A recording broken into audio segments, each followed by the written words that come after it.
Welcome back to my YouTube channel. ಎಲ್ಲ ಹೇಗಿದ್ದೀರಾ? ನಾನದು ತುಂಬ ಚೆನ್ನಾಗಿದ್ದೀನಿ, ನೀವು ಕೂಡ ತುಂಬ ಚೆನ್ನಾಗಿದ್ದೀರಾ ಅಂತ ಅಂದ್ಕೊಂಡಿದ್ದೀನಿ. ನನ್ನ ವೀಡಿಯೋಸ್ ನಿಮಗೆ ಇಷ್ಟ ಆಗ್ತಿರೋ ದಯವಿಟ್ಟು ಲೈಕ್ ಮಾಡಿ, ಶೇರ್ ಮಾಡಿ, ಕಮೆಂಟ್ ಮಾಡಿ, ಹಾಗೆ ಸಬ್ಸ್ಕ್ರೈಬ್ ಮಾಡಿ. ನಿನ್ನೆ ಮಸಾಲೆ ಮಾಡಿದ್ದೆ, ಸೇಮ್ ಅದೇ ವೀಡಿಯೋನ ಇವತ್ತು ಕಂಟಿನ್ಯೂ ಮಾಡ್ತಾಯಿದ್ದೀನಿ. ಹಾಗೆ ಮಸಾಲೆ ಜೊತೆಗೆ ನಾನು ಬೇಲ್ಪುರಿ ಕೂಡ ಮಾಡಿದ್ದೆ. ಹೇಗೆ ಮಾಡಿದ್ದೆ ಅನ್ನೋದನ್ನು ನಾನು ತಿಳಿಸ್ಕೊಡ್ತಾಯಿದ್ದೀನಿ ಬನ್ನಿ. ಟೇಸ್ಟ್ ಮಾತ್ರ ತುಂಬಾ ಚೆನ್ನಾಗಿತ್ತು. ಸೇಮ್ ರೋಡ್ ಸೈಡ್ ತಿಂತೀವಲ್ಲ ಅದೇ ಥರನೇ ಇತ್ತು. ನೀವು ಕೂಡ ಟ್ರೈ ಮಾಡಿ, ತುಂಬ ಚೆನ್ನಾಗಿರುತ್ತೆ. ಬನ್ನಿ ನೋಡೋಣ ಇದಕ್ಕೆ ಹೇಗೆ ಮಾಡೋದು, ಏನೇನು ಇಂಗ್ರೀಡಿಯೆಂಟ್ಸ್ ಬೇಕು. ನಾನು ನೆನ್ನೆ ಮಾಡಿಟ್ಟಿದ್ನಲ್ಲ ಮಸಾಲೆ, ಅದನ್ನು ಕೂಡ ಸ್ವಲ್ಪ ಆ್ಯಡ್ ಮಾಡ್ಕೊಂಡಿದ್ದೀನಿ. ಮಸಾಲೆ ರೆಸಿಪಿನ ನಾನು ನೆನ್ನೆನೇ ಹಾಕಿದ್ದೀನಿ. ಈಗ ಹೇಗೆ ಮಾಡೋದು ಅಂತ ನೋಡೋಣ ಬನ್ನಿ.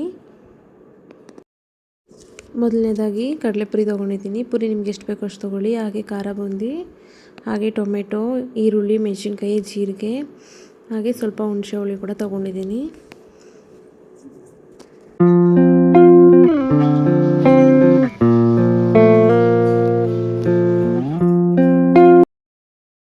ಈಗ ಮಿಕ್ಸರ್ ಜಾರ್ಗೆ ಮೆಣಸಿನ್ಕಾಯಿ ಖಾರಕ್ಕೆ ಎಷ್ಟು ಬೇಕೋ ಅಷ್ಟು ಮೆಣಸಿನ್ಕಾಯಿನ ಹಾಕ್ಕೋಬೇಕು. ಮೆಣಸಿನ್ಕಾಯಿ ಹಾಕ್ಕೊಂಡು ಸ್ವಲ್ಪ ಜೀರಿಗೆ, ಹಾಗೆ ಸ್ವಲ್ಪ ಕೊತ್ತಂಬರಿ ಸೊಪ್ಪನ್ನ ಕೂಡ ಆ್ಯಡ್ ಮಾಡ್ಕೋಬೇಕು. ಖಾರಕ್ಕೆ ನೋಡಿಕೊಂಡು ಹಾಕ್ಕೊಳ್ಳಿ ಮೆಣಸಿನ್ಕಾಯಿನ. ಹಾಗೆ ಕೊತ್ತಂಬರಿ ಸೊಪ್ಪು ಹಾಕ್ಕೊಂಡು ಈಗ ಅದನ್ನು ಪೇಸ್ಟ್ ಮಾಡ್ಕೊಳ್ಳೋಣ ಬನ್ನಿ.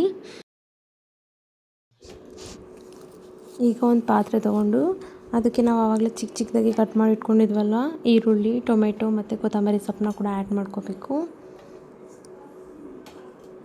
ಇದು ಸ್ವಲ್ಪ ಸ್ವಲ್ಪನೇ ಮಿಕ್ಸ್ ಮಾಡ್ಕೋಬೇಕು, ಯಾಕಂದರೆ ಜಾಸ್ತಿ ಮಿಕ್ಸ್ ಮಾಡಿಕೊಂಡ್ರೆ ಮೆತ್ತಗಾಗ್ಬಿಡುತ್ತೆ. ಎಷ್ಟು ಬೇಕೋ ತಿನ್ನೋ ಟೈಮಲ್ಲಿ ಮಾತ್ರ ಮಿಕ್ಸ್ ಮಾಡ್ಕೋಬೇಕು. ಹಾಗಾಗಿ ನಾನು ಸ್ವಲ್ಪ ಮಾತ್ರ ಮಿಕ್ಸ್ ಮಾಡ್ತಾಯಿದ್ದೀನಿ.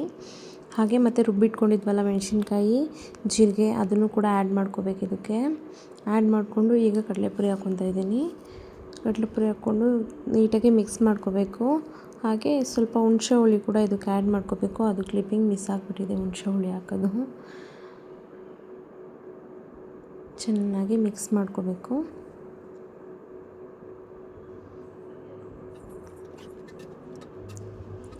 ಇದಕ್ಕೆ ಕಾಂಗ್ರೆಸ್ ಕಡಲೆಬೀಜ ಹಾಕ್ತಾರೆ. ಕಾಂಗ್ರೆಸ್ ಕಡಲೆಬೀಜ ನಾನು ತಿನ್ನಲ್ಲ, ಹಾಗಾಗಿ ನಾನು ಹಾಕಿಲ್ಲ. ನೀವು ಕೂಡ ಹಾಕ್ಕೋಬೋದು. ಈಗ ಅದಕ್ಕೆ ಸ್ವಲ್ಪ ನಾವು ಮಸಾಲೆನ ಬೇಯಿಸಿದ್ವಲ್ಲ ಅದನ್ನು ಹಾಕ್ಕೋಬೇಕು. ಇದನ್ನು ಇಷ್ಟ ಇದ್ದರೆ ಹಾಕ್ಕೋಬೋದು, ಇಲ್ಲಾಂದರೆ ಹಾಗೇನೂ ತಿನ್ಬೋದು. ಬಟ್ ಆದರೆ ನಮ್ಗೆ ಈ ಥರನೇ ಇಷ್ಟ, ಹಾಗಾಗಿ ಮಸಾಲೆನ ಹಾಕ್ಕೊಂಡು ಅದ್ರ ಮೇಲೆ ಸ್ವಲ್ಪ ಕಟ್ ಮಾಡಿ ಇಟ್ಕೊಂಡಿದ್ದಂಥ ಈರುಳ್ಳಿ, ಕೊತ್ತಂಬರಿ ಸೊಪ್ಪನ್ನ ಕೂಡ ಆ್ಯಡ್ ಮಾಡ್ಕೋಬೇಕು. ಆಮೇಲಿಂದ ಸೇವ್ ಹಾಕ್ಕೋಬೇಕು. ಇದಕ್ಕೂ ಕೂಡ ನಾನು ಸೇವ್ ತಂದಿರಲಿಲ್ಲ, ಹಾಗಾಗಿ ನಾನು ಇರೋದ್ರಲ್ಲೇ ಮ್ಯಾನೇಜ್ ಮಾಡ್ತಾಯಿದ್ದೀನಿ. ಬೂಂದಿ ಇತ್ತಲ್ಲ, ಖಾರ ಬೂಂದಿ, ಅದನ್ನೇ ಹಾಕ್ಕೊಂಡಿದ್ದೀನಿ.